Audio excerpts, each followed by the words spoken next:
Well, since we've gotten past the fire alarm and now it's about 20 past, close to it, we've got a quorum, I believe, so we'll go ahead and call the Veterans and Military Affairs Committee to order. Mr. Secretary, please call the roll. Senators Moon. Here. Brattin. Here. Nicola. Here. Weber. Here. The quorum established. All right, let's start out the gate here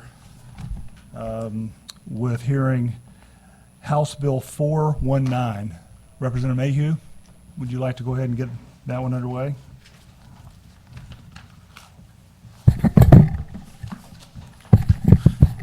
Thank you, Mr. Chairman, members of the committee.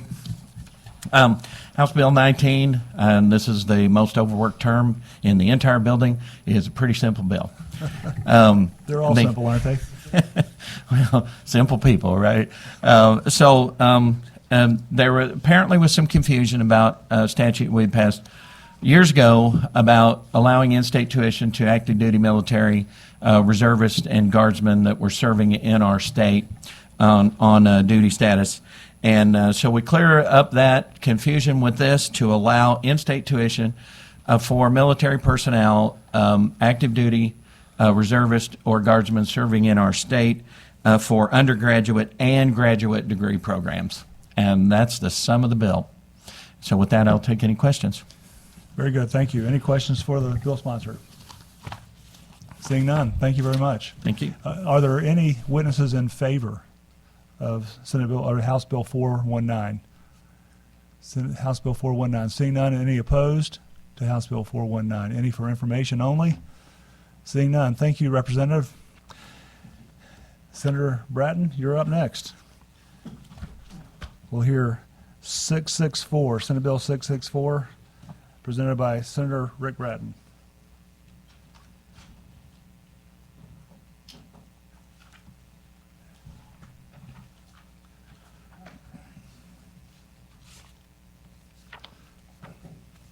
Thank you, Mr. Chairman, members of the committee. For the record, Senator Rick Brattin, the 31st Senatorial District, Cass, Johnson, and Bates County, bringing forth Senate Bill 664. So this would set up a fund and allow for the usage for our veterans of the hyperbaric oxygen chambers for traumatic brain injury. And so it's fairly simple bill. I mean, it basically would allow for the facilities to be approved to be able to administer and utilize hyperbaric oxygen chambers for traumatic brain injury. But to be honest, it can be utilized for a plethora of other treatments and conditions, and has had really profound success in capability, and it's pretty amazing technology. It's been around for quite some time.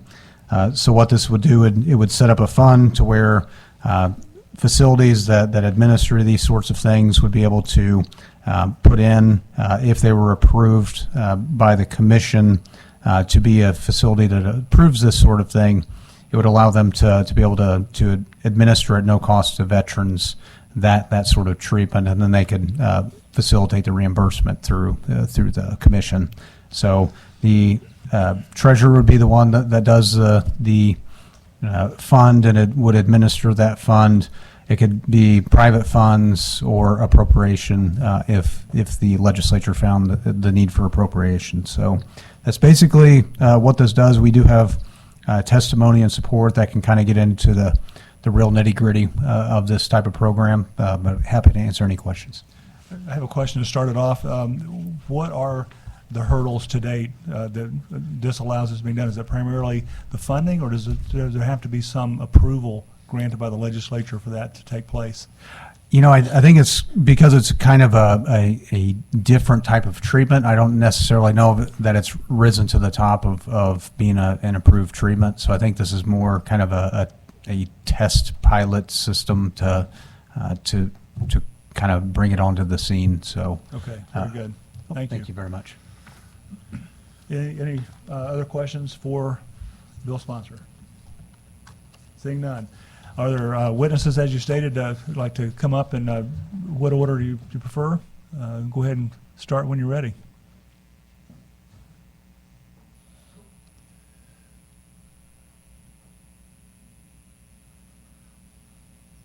afternoon, esteemed members of the Missouri Senate. Turn the microphone.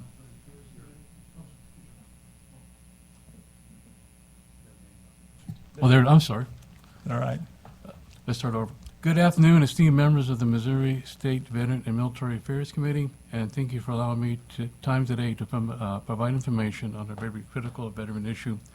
My name is Dale Lutzen. I'm a retired senior master in the United States Air Force, and I'm a current member of the Air Force Surgeon Association and the Disabled American Veterans, both recognized veteran service organizations. I'm here today to speak in support of SB664, Veteran Traumatic Brain Injury Treatment and Recovery Act, put forth by Senator Rick Brattin. Having served in the Vietnam War and Operation Desert Storm and Desert Shield, and regularly engaging with active duty soldiers and recent veterans, I can personally attest to the conditions and effects ground combat soldiers experience both during and after the battle on the field has been fought. The increased use of improvised explosive devices by enemy troops in conflicts such as Operation Enduring Freedom in Afghanistan and Operation Iraqi Freedom in Iraq, collectively referred to as the Gulf Wars, has resulted in increased blunt force trauma-type injuries to our service members. Based on a study published by the RAND Center for Military Health Policy Research, approximately 18.5% of U.S. service members who have returned from Afghanistan and Iraq currently have post-traumatic stress disorder or depression, and 19.5% report experiencing a traumatic brain injury during deployment. Another 7% have reported probable brain injuries in current PTSD or major depression. The National Center for Veteran Analysis and Statistics reports that there are 156,198 veterans of the Gulf Wars reside in the state of Missouri. Applying the RAD TBI statistics of 19.5, that translates to approximately 30,458 Missouri veterans who are likely to be suffering from some form of TBI PTSD. Examples of symptoms commonly experienced by individuals with brain injury include post-traumatic stress disorder, speech difficulties, fatigue, headaches, migraines, insomnia, cognitive impairment, light sensitivity, and trouble with short and long-term memory. Another troubling symptom being reported is a higher rate of suicide. A recent study published in the JAMA Network found that veterans with a history of TBI PTSD are at increased risk compared to the veterans without a history of TBI PTSD. From 2006 to 2020, suicide rates increased per year by 14.8 for veterans with TBI, 14.4 for veterans without TBI, and at 1.2 in the U.S. adult population. Over the 15-year period from 2006 to 2020, veterans with TBI PTSD had suicide rates 3 times higher than the U.S. adult population. The Missouri Governor Challenge to Prevent Suicide Among Service Members website states that Missouri veteran suicide rate of 45.2 out of 100,000 is almost 2.5 times greater than the national average of 18 out of 100,000 veteran suicides. And based on a 2022 RAND report, only around half of those who need treatment for TBI seek it. And of those who seek treatment, slightly more than half receive minimally adequate care. The study concludes that access to care, cost of care, and effective treatment options result in a major gap for those who need care. Currently, service members with TBI PTSD are typically prescribed pharmacological treatment plans requiring ongoing drug costs and usage, which may treat the symptoms but do not cure the invisible brain injury. It may also unintentionally contribute to the TBI PTSD veteran suicide and opioid epidemic. As an alternative to drugs, hyperbaric oxygen therapy stimulates brain wound healing, and it can reverse soft tissue and neurocognitive damage. This treatment allows a patient to experience recovery of cognitive and neurological functioning without surgery or drugs. Numerous studies have been published scientifically proving the efficacy of HBOT as an effective treatment option for brain wounds. Dr. Paul G. Harsh has peer-reviewed and published 2 significant reports in the Frontiers of Neurology magazine. So why aren't veterans receiving HBOT as a reasonable and viable treatment option? Why do treatment facilities turn veterans away? Even if the veteran's doctor prescribes HBOT and the veteran has the funds to pay for their share of the cost, the primary reason is simple. HBOT for TBI PTSD is not listed on the Medicare approved list. Medicare does allow HBOT for treatment of 14 conditions such as crush injuries, surgery of severed limbs, progressive narcotizing infections, diabetic wounds, etc. Yet HBOT is considered off-label for the treatment of TBI PTSD despite the expansive scientific evidence of HBOT effectiveness. I recognize Medicare is a federal agency, and believe me, we are working and fighting to enlighten those folks with the support of many VSOs. Sergeant Letson, Yes. may I stop you there for just a second? As I'm listening to you reading your testimony, and you covered quite a bit of it, I'm grateful for the information there. Many of us may be familiar somewhat with hyperbaric chamber treatments for various like sports injuries and things like Correct. that. And so I am not fully aware, but I'm aware, at least on the surface, that there is some benefit to that. Okay. And so I'm appreciative that you have done some work already to give us some stats Okay. on why it's necessary. So Okay. if you would allow me to, we just had better part of 3 paragraphs left, and I think you made your point very well. I'm grateful. Okay. All right. Is that okay? Sure. Yes, If we sir. have the rest to read on our own, just because you're just Absolutely. now, you've made your case pretty well. Okay. And so what I'd like to ask, if there are questions from the committee for you that we could answer. No questions? Okay. And so forgive me for cutting you off. No, it's okay. But since we lost a quarter of the hour to Okay. the fire alarm. Any last thoughts? I just hope this committee sees the benefit for helping veterans using this type of care. Oxygen, we're already used to it, we're already using it, it's not addictive, Yeah. we're already addicted to it, I guess, Sure. Clean, healthy, and we could use funds to help get veterans treated in the state of Missouri. Yeah. One of the things I believe you pointed out, which I really admired and I advocate for, is if you don't have to use drugs, don't. And I think this is an alternative. I hope that we can forward this for you. So I'm grateful that you came here. Thank you. And appreciate your testimony. If you haven't already, please take a witness form, I complete did that. the online form, Super. Thank you very much. and we have some more people. Good. Thank Okay. you. Let me get out of the way here. And I should have mentioned it earlier, but if you're familiar enough with your testimony and don't have to read, highlight, and just speak from your heart, if you will. Yes, sir. And proceed Okay. when you're ready. Thank you.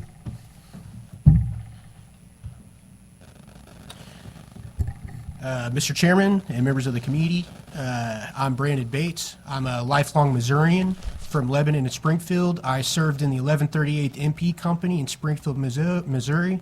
I deployed to Afghanistan in 2009, where I served in the Bagram Theater Internment Facility. I guarded terrorists who funded 9/11 and killed Americans. PTSD nearly took me down until I had 41 sessions of hyperbaric treatment. Let's see, I'm going to skip some of this for the sake of time.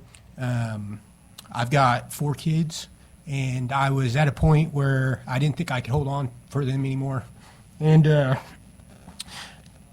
sorry. After 41 sessions, it was 2 times a day for an hour. Before I was sleepless, raging, fading, and now I sleep, I dream, I speak clear.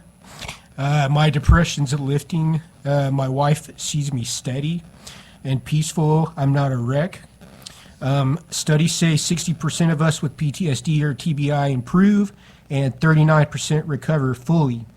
I may need more treatments, but this has got me back, and just 41 sessions, and I was ready to end my life a month ago. So, 400,000 veterans in Missouri need this bill, and I was jobless, violent, and failing my family, and HBOT turned it around. Vote yes to fund it, and push the VA to step up and ditch pills for real healing. I used marijuana every day, all day long, and since I've had this treatment, I've stopped.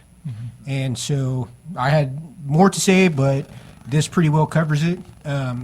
It did help me, and I swear on God, it did. And my initial comments weren't to cause you to leave out any highlights. I Sure, think you sure. hit quite a I good- feel like good part. I covered a lot. Yeah. That's good. I really just, there's a book called Operator Syndrome by Chris Farrew, and it does show that combat breaks us physically, and what the VA is providing with behavioral cognitive therapy, and they tried to get me to take several medications, including antipsychotics and lithium, which I don't believe would fix the problem for my brain being damaged. And this was real, and it was not a drug, and I was able to quit using the drug that I was using. So, If you're able, Yes, tell sir. me what is the difference between those perhaps who aren't given the green light to use hyperbaric treatment options and your situation? What allowed you to do it and not the others? I reached out to a foundation in Springfield called the Warrior's Journey, Yeah. and they hooked me up with an individual named Blake who has an organization called Help Our Heroes, which funds the hyperbaric treatment. And I would have not have been able to afford this. It was nearly $7,000 to $8,000. And it allowed me to get this treatment, which I really do think, give me peace.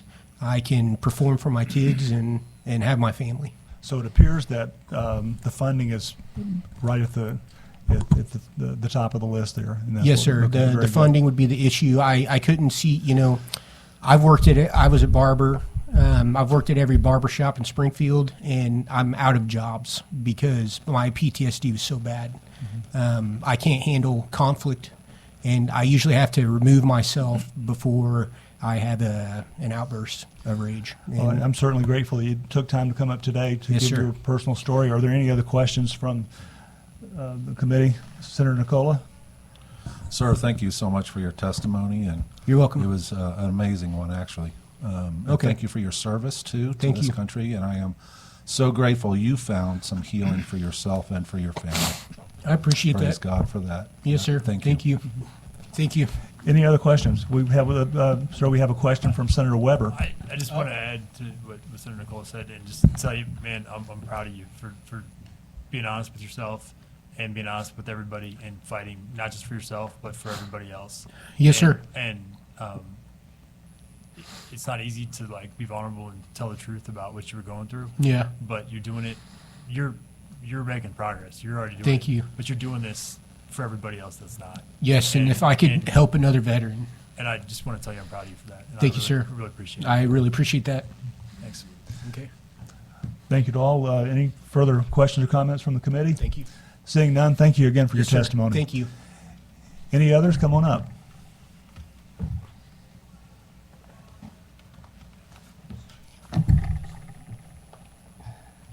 Hey, all. Mr. Chairman, members of the committee, my name is Thad Grimm. Can you hear me? Sorry. My name is Thad Grimm. I am Brandon's father-in-law.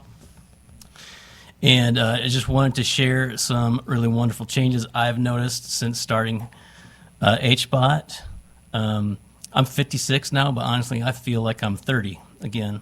It's incredible. It's been such a blessing, and I am so grateful for how it's helped me feel better in so many ways. For one, I've been able to get out and enjoy all-terrain speed hiking. I feel amazing. Like I say, I feel like I'm 25 again. I've always had a hard time reading since I was young, and I've read 3.5 books since I've started the HBOT therapy. I never really did have any problems, but I wanted to. I've been kind of on this journey with Brandon, and he's tried so many things with the VA, and I've heard about this HBOT, and I wanted to try it for myself.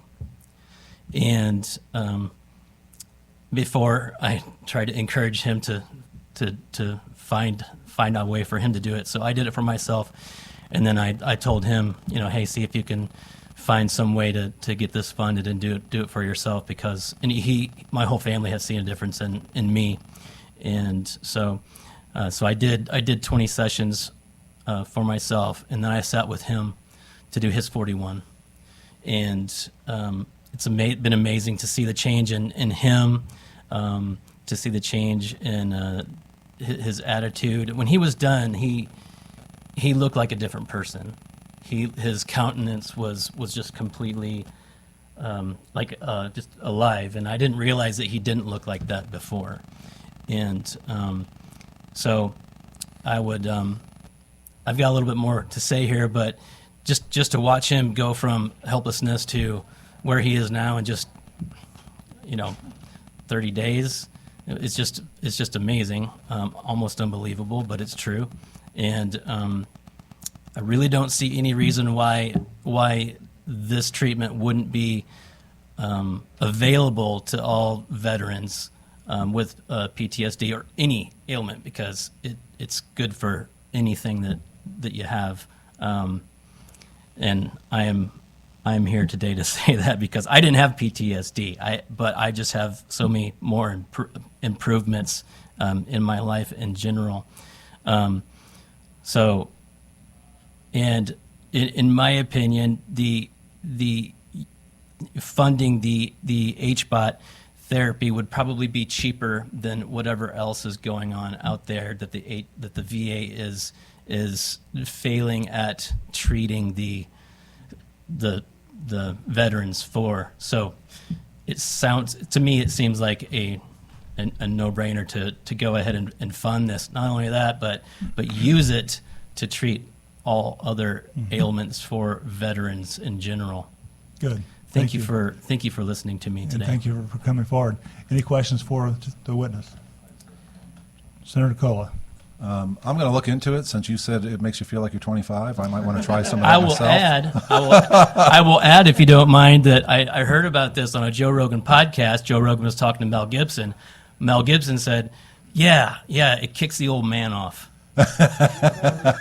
since you're saying that. Yeah. Thanks for your testimony. Appreciate it. Yep. And any other comments or questions? Seeing none, thank you for your testimony.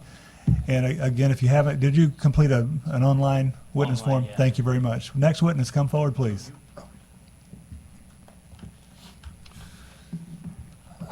Hello, Chairman, committee meters, I'm brain dumb. Committee members. That's why I have a script here, because if I try to speak any other way, it won't come out eloquently. Okay, well, to get to you, I'm coming to speak about low-level blast exposure. My name's Justin Andes. I was a sergeant mortarman at Fort Polk. Probably shot around just on my gun, 12,000 rounds, heavy mortarman. And then obviously all guns were 50 meters of each other, so you got all those too. Things started to get weird. I went in 2018. I got a 148 GT. If you were in the military, you know what that means. I have a bachelor's degree. And I would start getting panic attacks. I should say call them anxiety. They're not anxiety, but they are classified as them. And then talking, other people in hindsight had getting them too. And we just all thought it was personally just us, where everything goes a million miles an hour. You don't know why, and the only reason you're anxious is because what is going on. Later down the road, when I get out in 2021, my father-in-law dies, I have a kid, don't have time to pay attention to myself. Year and a half later, things have calmed down. I started noticing, like, I'm literally forgetting what I'm doing as I'm doing it. I finally got hearing aids, but if I drop something on the floor and it rolls away, I don't know where it's rolling anymore until it gets a distance far enough where my ear is capturing it out of sight because my cognitive hearing is so bad. I am starting to get shaky. I forgot my birthday one day at the store when they needed it. There was so many other, like, my knee gives out now because of that's where the blast pressure comes. My shoulder, I can't count the amount of things that have changed. My attitude, as he said, you think he snaps. Imagine an infantryman that I follow people home in traffic sometimes. That I've stopped doing that, thankfully, after the New York Times got a hold of me and I was in an article. And after that, I had a Navy commander reach out and get me lithium because the VA just was denying I even had a TBI still. All my boys, like going at 28, even my platoon sergeant, I was like, I mean, I was kind of his dad. He didn't go out in real life, so I was teaching them how to do things. And now they're all reaching out to me, like, how do I do the benefits? Like, I'm now realizing you were right. This isn't normal outside of my group of friends. And then finally, after I got a new doctor and I got my TBI, I had to go to Pittsburgh instead of VA to make sure figure out everything. I could go through, Dale hooked me up with, what was his name? You remember? It's Lorex. Yeah, Psychiatric Lordex Center in Columbia, and he has a single hyperbaric oxygen chamber. And I've already noticed in just 8 dives since last month, I'm not speaking with a lisp as much. I'm not stuttering. Things are actually healing on my body. Like, I have dermatitis on the right side of my face randomly, as you can see. And that's actually finally healing up. I never used to, it's even on top of my eye, which is just weird. And that just started while I was in the military. Everything is slowly progressing. Like, I had given up hope. Like, I was accepting that I'm most likely going to have full-blown dementia at 60, Parkinson's, and be using a walker. Because that's what the statistics say. And I now believe I might be able to go back to college and get my bachelor's and doctorate if I continue on this path. And it's $100 a session. And the funny thing is, the chambers themselves only cost $30,000. So you could get these chambers through the VA and just be giving them out all day to the veterans. But for some reason, they're just denying it. I don't know if it's because they just don't want to admit that half of these problems are from the blast exposure, or if it just, pharmaceuticals don't get it. But this is helping, and they could even put them on post. Like, if you put them on National Guards when they got back from deployment, that would completely alleviate half the issues. But I urge this to get through. I urge there to be more studies, even though there's been studies for 20 years about low-level blast exposure, because everyone's still getting turned down unless you literally get blown up.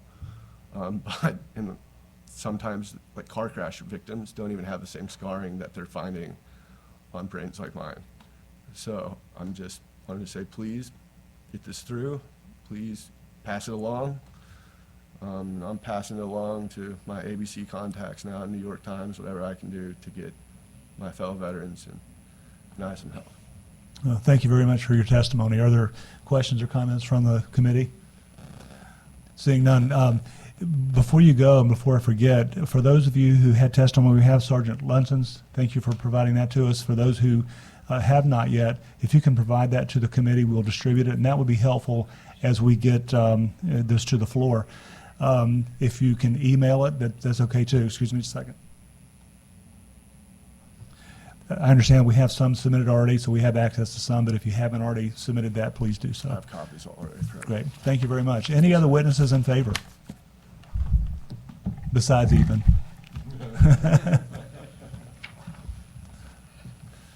Mr. Chairman, members of the committee, Ethan Thampy with Treat Now, working with Dale on this. Just be real brief with what I have to say. Last year, this bill came through the House, got over to the Senate side, was added as an amendment on Senator Black's Veterans Bill, and Senator Black, with one other amendment, if I recall. And Senator Black said, "Hey, look, I like these amendments, I support them, but if we put them on this, it has to go back to the House, which kills the underlying bill." And so we came this close last year. Hopefully we can. I know we got 6 weeks left, so it'd be great if we could put this on the governor's desk this year. Thank you. Thank you very much. Any questions from the committee? Seeing none. Any other witnesses in favor? Seeing none. Any in opposition? Seeing none. Any for information?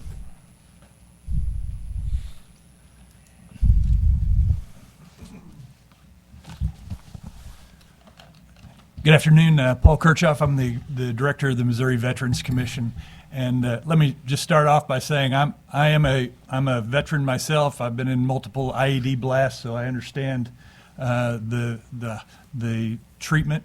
And I understand the need for treatment. I'm not against the treatment itself, but I just want to make sure that we go into this with eyes wide open.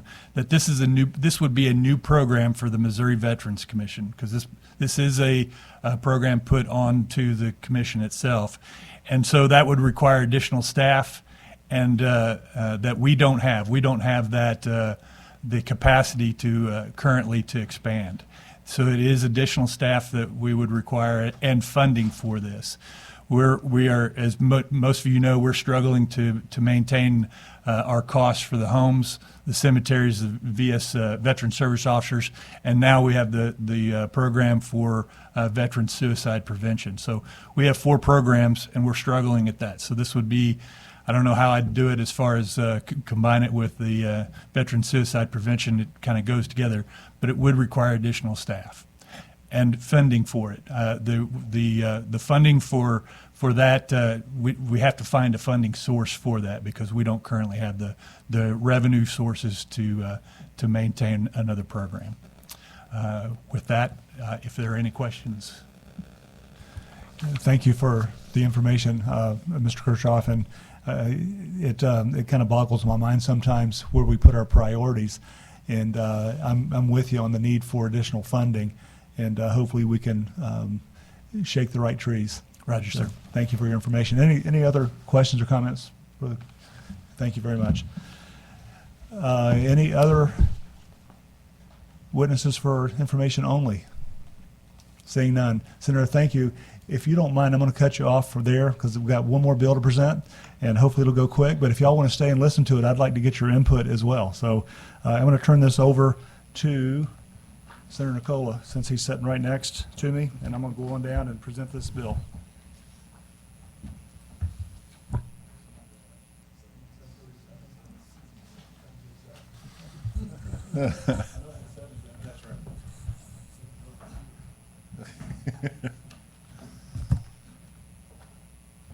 Senator, whenever you're ready. I was ready yesterday. Okay. Thank you, Mr. Chair and committee, for listening to my presentation on Senate Bill 767. I'm Mike Moon. I represent the 29th Senatorial District. And 767 has kind of been on my mind for a long time. And I'm grateful to all you who have served, for the men before me, the men behind me, and there are some women I know, perhaps not in this hearing, but there are many, many, many. And if I remember correctly, the last declared war was World War II. And we've gotten ourselves into some so-called conflicts. They are wars. And we're sending our men and our women into these battles without congressional authority. Article 1, Section 8, Clause 11, I believe, gives authority to Congress to declare war. And before we send men and women into harm's way, I believe that we should have that congressional approval. And this bill just requires that before we send our National Guard into a battle where there can be casualties. Well, thank you, Senator, very much for your testimony. Any questions for the witness? Seeing none. Anybody here for or against, or information, or just because you like Senator Moon and you want to talk? I mean, I'll say I'm for it. I was in the Missouri National Guard. Uh-huh. Come on up. Sure. Okay. Mr. Chairman of the board, thank you for having me one more time. I was in the Missouri National Guard. I did go on a deployment. It was very serious, the detainee camp, you know.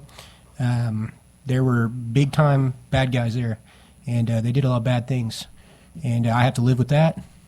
And that detainee prison got handed over to the Afghan National Army, and many of those detainees were released, including one detainee that was responsible for the bombing of Abbey Gate at the withdrawal. And it was totally worthless.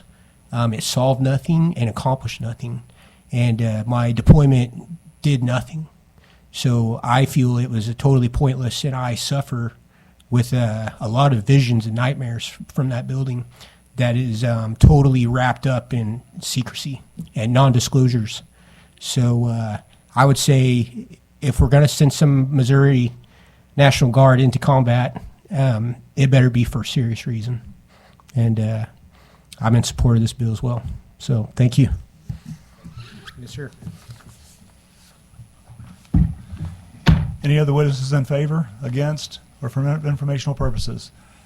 Well, with no other business before the committee, I move that the committee adjourn, and we are adjourned.